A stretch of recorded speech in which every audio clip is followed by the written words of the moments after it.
Hi everybody, Woo Man here. Um, Hope everybody's finding themselves in a good spot, good place in life here. So this is a site where I talk about the experience of life in the womb, in your mother's womb, or my mother's womb, as as I recall it, and and by extension, something it has would have something to say about the experience of life we've all had in our mother's wombs and how that experience of life extends powerfully through into the entirety of our lives. And so, in this session, what I want to talk about is the mechanism that's allowed me to remember this, whereas others don't. On the face of it, certainly it seems improbable that anyone would remember it. So, what has made it different for me is dreaming, and specifically, especially significantly, lucid dreaming. And that's a lucid dreaming is a type of dreaming where you're essentially half awake and half asleep, still in the dream, and you're able to participate and really consciously observe what's going on in your dream, and sort of running the two in parallel, be awake and conscious and asleep and dreaming, both at the same time. Now, I was I looked up on Wikipedia when I wrote my book People of the Womb to get the definition of lucid dreaming, and I was just on Wikipedia and they seem to have mucked with the definition a little bit, but I'm going to sort of read out the paraphrase definition that I pulled from Wikipedia at the time when I wrote my book. So, a lucid dream is any dream in which one is aware that one is dreaming. The term was coined by the Dutch psychiatrist and writer Frederick Wilhelm van Eden, 1816 to 1932. In a lucid dream, the dreamer may be able to exert some degree of control over their participation within the dream, or be able to manipulate their imaginary experiences in the dream environment. Lucid dreams can be realistic and vivid. It is shown that there are higher amounts of beta 1 frequency band, 13 to 19 Hz, experienced by lucid dreamers. Hence, there is an increased amount of activity in the parietal lobes. And this is the important part, making lucid dreaming a conscious process. So, so on the face of it, you might say, well, if somebody has only remembered their experience of life in the womb through dreams, well, then you can't take dreams too seriously. And I have to give some credence to that. What I certainly, if in most circumstances, I absolutely agree. What I'm going to suggest is that when you're talking about as something as far out as the experience of life in the womb, where we are in a situation of having essentially no or virtually no empirical evidence or data of how it's experienced firsthand, then we perhaps want to revisit how we look at dream memories. Like in my case, I can remember when I was very young, I would dream of my life in the womb, or I would have a dream, and the setting was my life in the womb. And so essentially, all through my life up until my late 20s, I would have what was essentially the same dream over and over and over again. And the setting of the dream was my life in the womb. So let's say, just for an example, if we're sending a space probe or a manned mission off to some distant star, and that we thought there was a planet there or something, and we sent a mission off, and eventually they came back, and for some reason they were not able to consciously remember anything about their experience in this planet, on this distant star, this alien world.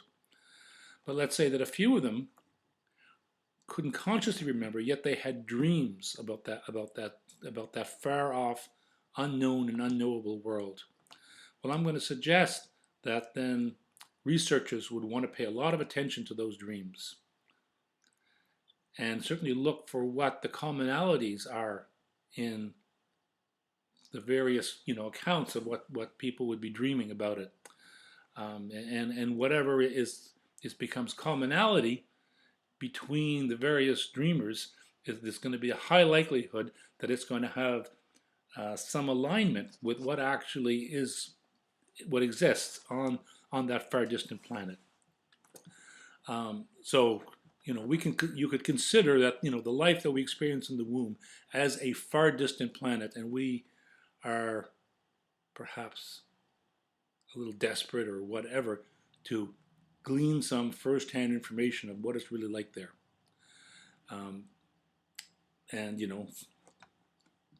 there's nothing that quite substitutes for first-hand reports. So that then I would make that argument why dreams, in this case, have to be taken much more seriously. Now, along with that, becomes the whole issue of dream distortion, because pretty much everybody knows, certainly anyone who dreams very often and remembers them, knows and understands that when we dream, we naturally distort reality in some ways. And usually it's fairly obvious. If we remember the dream afterwards, we usually say, wow, it was a weird dream, such and such, whatever was happening was, it was weird. And so there is a certain amount of distortion that's going on. And at the same time, what I would suggest is that when we're dreaming, we are using our lives in this world as the backdrop for our dreams, and that usually the distortion are usually a small number of surface distortions. And if you start to really look very, very closely at the backdrop of your dream, it is very, very true to the real world that we live in when we're awake. And so even though there may be some distortions in my dream memory of my life in the womb, what goes on in the background is, as you start to examine the whole range of background, it is very, very likely to be quite true to what is experienced by someone in the womb. So let's see. I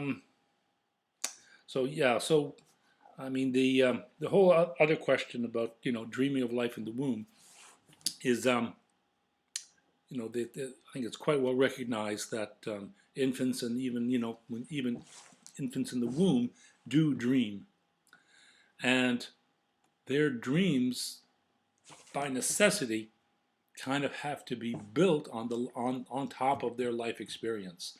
So if an infant in the womb is dreaming, what is going to form the backdrop of that dream? And I'm going to suggest very strongly that the life it's experiencing in the womb is going to be at least a huge part of that backdrop. It's certainly not going to be dreaming about cars and elephants and and friends and playing games. None of this exists. The dream has to be based on the lived reality that the person brings to the dreaming. Okay, so like in my case, I can remember having my dream that I could remember from being in the womb, having it very, very frequently when I was young. When I was a little kid, before going to school, I probably had that dream almost every night. It was just constant, repetitive, big part of my life. And gradually, until my late 20s, it gradually became less and less and less frequent, and yet no less powerful and impactful. It was a very powerful dream. Now, in my case, I did not recognize, let's say, what the dream was until I was almost 20. And when I say what the dream was, I'll put that in two ways. I didn't know. In one way, I did recognize what the dream was, and another way, I didn't. So the way that I did recognize what the dream was, I recognized that I was remembering a life that I lived before the life that I knew, and it was totally, totally alien to the life that I was experiencing as a child or a young adult.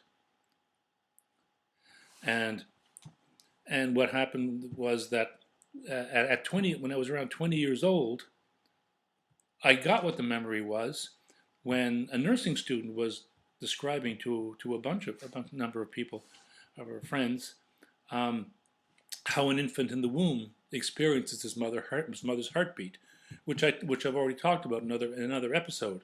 And the moment that she described how an infant in the womb experienced its mother's heartbeat, it was like a lightning bolt hit me. It was like, that's it. That is the memory, that's the dream that I've been having all my life. This is the dream, this is the memory of this other world. And so that was at 20 years old, that was the first time that I even got that what I was remembering was this life. At least part of it was very concretely was this life. Because the experience of how an infant experiences his mother's heartbeat in the womb is so utterly unique.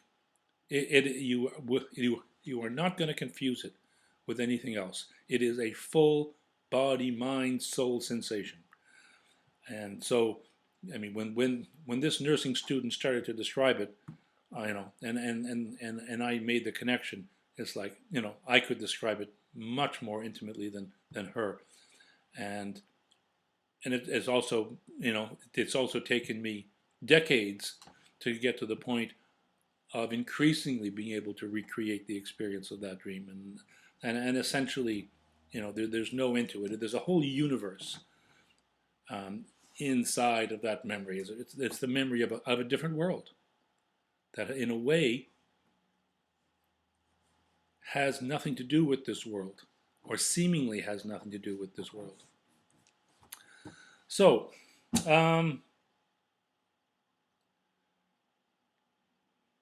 so that is my argument, if you will, my case to be made for why, if someone has such a powerful recurring dream of their life in the womb, that it should be taken seriously. Certainly, I've had seemingly endless repetitions, or vast number of repetitions of this dream, to sort of relive it and re-experience it, and from in a conscious way over in my life many times, and so